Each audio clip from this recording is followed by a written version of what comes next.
Meghan Markle has spoken about returning to her former royal residence in her latest interview, calling it surreal to visit Frogmore Cottage. The Duchess of Sussex was interviewed by journalist Alisson P for The Cut magazine. She said, "You go back and you open drawers and you're like, oh my gosh. This is what I was writing in my journal there. And here's all my socks from this time." Alisson P. said, in June, the couple attended some of the events for the Queen's Platinum Jubilee in London. It was their first time appearing at a public event alongside the rest of the royal family since they'd left. While there, Meghan had quietly seen to more personal matters, slipping back into their former residence, Frogmore Cottage, to pack up their belongings. She added, "The cottage is still theirs and has remained mostly untouched since they left." The Duke and Duchess of Sussex returned to the UK for the Queen's Platinum Jubilee in June. The pair participated in an understated way in the celebrations, featuring in just one public appearance at the service of Thanksgiving at St. Paul's Cathedral. Their return visit was just the second time Meghan and Harry have returned to the UK together since stepping back from royal duties in March 2020 and was the first time they had returned to the UK with their two children. The Sussexes arrived in the UK for the start of the weekend but reportedly left before Sunday's festivities were over.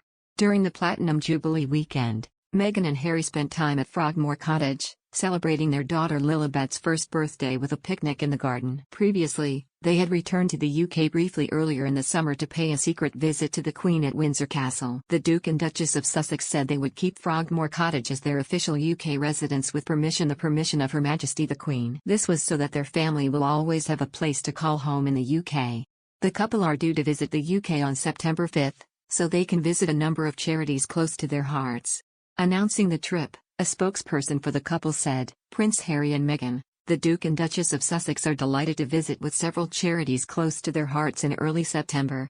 Charity One Young World, which will be the first stop on Meghan and Harry's trip, said it is delighted that the couple will be attending its Manchester summit. Royal commentator Richard Fitzwilliams told Newsweek that a family reunion during the Sussexes' UK visit would be unlikely, but one can never second-guess Harry and Meghan. Meanwhile, royal author Phil Dampier said the couple might pop in for a chat with the Queen, if she requests a meeting. He told the Mail Online, "Whether Harry meets the Queen will probably depend on her. If she tells them she wants to see them, I'm sure they will pop in for a chat. I'm sure she would hope the relaxed atmosphere there would be more conducive to talking things through and trying to solve the problems they all face.